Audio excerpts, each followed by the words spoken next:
The smell of iron dust and cooling slag had been my perfume for 35 years. Every day, the rumble of the mill in Gary, Indiana, was the soundtrack to my life. I was Michael, a steelworker, soon to be a retiree, and 5 years a widower. My wife, Sarah, had left a hole in my chest that time hadn't quite filled, but it had calloused over enough for me to breathe again. My kids, grown and with lives of their own, checked in regularly, but evenings in my modest home were long and quiet.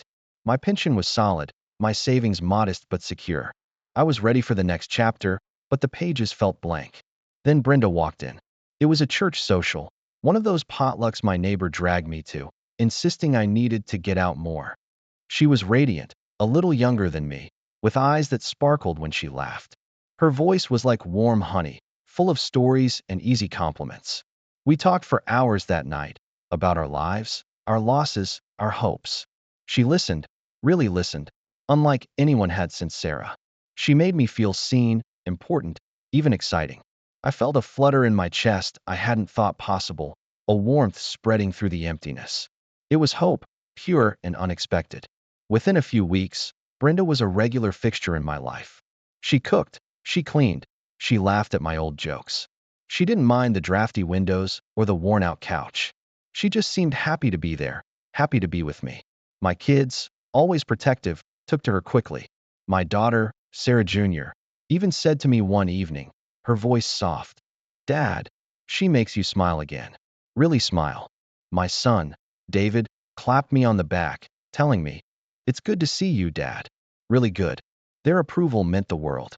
I thought I'd found a second chance, a quiet, loving partner for my golden years. Brenda talked about making our home cozier, about trips we'd take, about growing old together. Every word was a balm to my soul, painting a picture of a future I hadn't dared to dream of. I was on top of the world. It felt like the universe, after so much sorrow, was finally giving me a break. The questions started subtly, almost imperceptibly at first. Over dinner, Brenda would casually ask about my pension, how it worked, how stable it was. She'd inquire about my investments, where Sarah and I had kept our savings. I didn't think anything of it. A partner, a future spouse, naturally wanted to understand our shared financial landscape. I'd explain everything, patiently, sometimes pulling out old statements, showing her the numbers. My union's pension was robust, thank God, a lifetime of dedication ensuring a comfortable retirement. Our small nest egg, mostly from Sarah's life insurance and prudent saving, was also sound.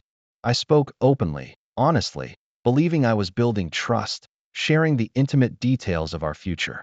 She'd often spend time in my study, supposedly tidying up or organizing papers. I'd sometimes catch a glimpse of a small, sleek device on the desk, not much bigger than my thumb. I'd ask what it was, and she'd quickly reply, a dismissive wave of her hand. "Oh, just a voice recorder for my journaling, Michael. Helps me remember my thoughts, you know." I bought it. Why wouldn't I? She was so earnest, so genuine. Sometimes, when I'd ramble about the frustrating union politics, the upcoming contract negotiations, or even just a nagging pain in my knee that I worried might affect my ability to keep working until retirement, she'd listen intently. She'd often encourage me to elaborate. "Tell me more, honey. Get it all out. It's good to talk about these things." I felt heard, understood. I felt like she truly cared about my well-being, my frustrations, my fears. She always seemed to know the right thing to say, the perfect way to comfort me, reinforcing that deep sense of connection. There was a tiny voice of doubt, a whisper at the back of my mind, that sometimes wondered if she was too perfect, if her interest in my finances was a little too keen. But I quickly silenced it. It was just my old cautious self, my widower's heart protecting itself from potential pain. Brenda loved me. I was certain of it. She was integrating herself into my life, making plans, bringing warmth back into my quiet home. We talked about getting married after I officially retired, a small ceremony, nothing grand. She even started looking at travel brochures for a honeymoon, always making sure to pick destinations that were within our comfortable budget, reinforcing her image as a practical, caring partner. The Rust Belt had given me many things, but I truly believed it had now given me a second chance at happiness, a genuine connection that felt as strong and as real as the steel I worked with every day. The morning of the accident started like any other, the clang and roar of the mill a familiar comfort. But a moment's lapse, a faulty clamp, and suddenly I was on the ground, a searing pain shooting through my leg. Nothing broken, thank God, but a serious sprain, torn ligaments, and an extended recovery period. The initial prognosis was bad enough to make me worry about my ability to return to work, which meant a threat to my full pension benefits. My entire future, the one Brenda and I had planned, suddenly felt precarious. Brenda was there at the hospital, her face a mask of concern, her hand squeezing mine tightly. She hovered, brought me soup, read to me. She was the picture of devotion. But as the weeks stretched into months, and my recovery was slower than expected, I noticed a change. Her visits became less frequent, her calls shorter. Her eyes, once so sparkling, held a distant, almost calculating look. She'd still say all the right things, but the warmth was gone. I chalked it up to stress, to the strain of caring for an injured man. I was a burden, I thought, and she was simply tired. I felt guilty, a weight pulling me down further than the pain in my leg. Then one morning, I woke up to an empty house. Her side of the bed was cold. Her toothbrush was gone. There was no note, no message, just a silence more profound than any I had known since Sarah died. Panic began to claw at my throat. I called her phone repeatedly, but it went straight to voicemail. My heart hammered against my ribs, a terrible premonition taking hold. I stumbled into the living room, my injured leg screaming in protest, and saw an envelope on the coffee table.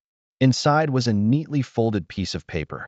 It was a suicide note, short and terse, claiming she couldn't bear the financial strain, the burden, that she was sorry, but it was too much. My world shattered. Not only was Brenda gone, but a quick check of my bank accounts revealed the devastating truth. My life savings, every penny Sarah and I had diligently saved, every dollar earmarked for my comfortable retirement, was gone, drained, cleaned out. The modest nest egg, my future, vanished with her. The suicide note, a cruel, final twist of the knife, twisted hope into a bitter, unrecognizable despair. I collapsed onto the floor, the pain in my leg eclipsed by the agony in my heart. The cold, hard floor of my living room felt like the end of the world. The betrayal was a physical blow, leaving me gasping for air in a suffocating void.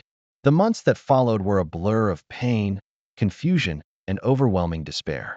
My physical recovery dragged on, made worse by the emotional agony. I felt like a ghost haunting my own home, the silence amplifying my profound sense of loss and foolishness. My children, Sarah Jr. and David, were my anchors. They moved in, cooked for me, helped me navigate the confusing paperwork of my injury claim and the devastating reality of my stolen savings.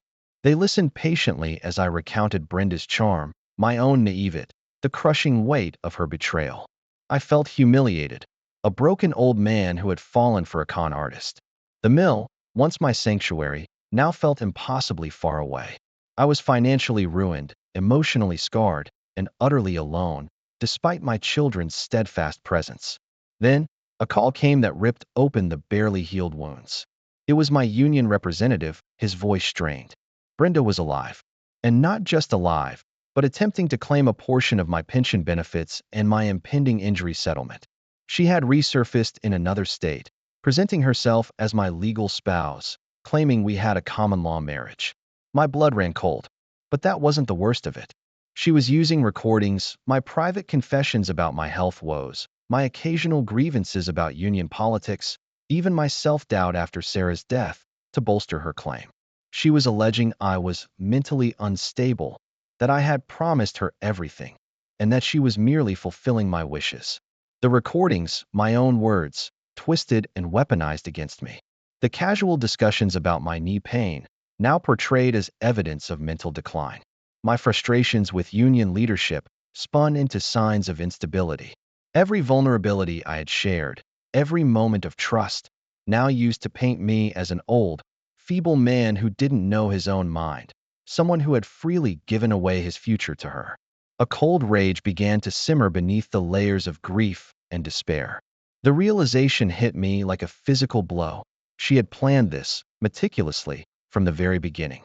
Her charm, her devotion, her careful listening. It had all been a performance. Every kind word, every loving glance, a calculated step in her predatory scheme. The woman I had loved, the woman who had promised me a future, was a ghost, a fabrication, a monster. The moment of realization was a turning point, a spark in the overwhelming darkness. The despair hadn't vanished, but it was now laced with a burning, righteous anger. I would not let her win. My union brothers, hearing the news, rallied around me with a ferocity I hadn't expected. These were men I'd stood shoulder to shoulder with for decades, men who understood LTY better than anyone. They visited, brought food, offered connections. My union rep, a tough but fair man named Frank, was especially outraged. Michael, we're going to fight this. Every step of the way. She picked the wrong steelworker to mess with. Navigating the legal system felt like learning a new language, a labyrinth of paperwork and technicalities. But I wasn't alone. Frank connected me with the union's lawyers, who immediately recognized the pattern of exploitation. They began to dig. My children, my unwavering champions, took on their own crucial role. Sarah Jr., always meticulous, remembered Brenda's odd evasiveness about her past. She and David started searching, digging through public records, social media, anything they could find. They uncovered a trail of previous fraudulent relationships, small towns across several states where women matching Brenda's description had vanished, leaving behind similar stories of broken hearts and empty bank accounts. The pieces of Brenda's meticulously crafted facade began to crumble. The recordings, the very tools she intended to use to incriminate me, became the key to her undoing. The investigators, with the help of forensic audio specialists, analyzed them. They found the subtle edits, the carefully selected snippets taken out of context. My honest expressions of frustration or concern, skillfully manipulated to sound like signs of mental instability. My union brothers, armed with our tight-knit community's knowledge of mill life and pension structures, provided counter-evidence, demonstrating the normal discourse and expectations within our world. The evidence piled up: Brenda's previous fraudulent relationships, the financial paper trail of my stolen savings, the forensic analysis of her recordings. Her carefully constructed lie, meant to destroy me, was now a shining beacon exposing her own calculated malice. The truth was liberating, a powerful force finally pushing back against the darkness. Brenda was tracked down in Ohio, attempting to initiate another relationship. The evidence against her was overwhelming. She was arrested for fraud and exploitation of a vulnerable adult. The news, when it finally came, felt less like triumph and more like a heavy burden lifted. Justice, slow and arduous, had finally been served. The legal process continued, but eventually, a significant portion of my stolen savings was recovered. It wasn't everything, but it was enough to breathe again, enough to see a future. My community, those same union brothers and neighbors who had stood by me, organized a fundraiser. It was a modest affair at the local hall, but the outpouring of support was immense. People I barely knew contributed, offering kind words, a pat on the back, a silent acknowledgement of what I'd endured. It wasn't about the money. It was about belonging, about knowing I wasn't alone. That night, surrounded by genuine warmth, I felt a kind of peace I hadn't known in years. I decided to retire early, the mill now a distant echo in my mind. The thought of stepping back into that demanding environment, even after recovery, felt too heavy. Instead, I started volunteering at the local community center, helping with food drives, mentoring young apprentices. I found a new, quieter happiness, one rooted not in romance, but in genuine connection and purpose. My children, my true family, remain my closest confidants, their bond with me stronger than ever.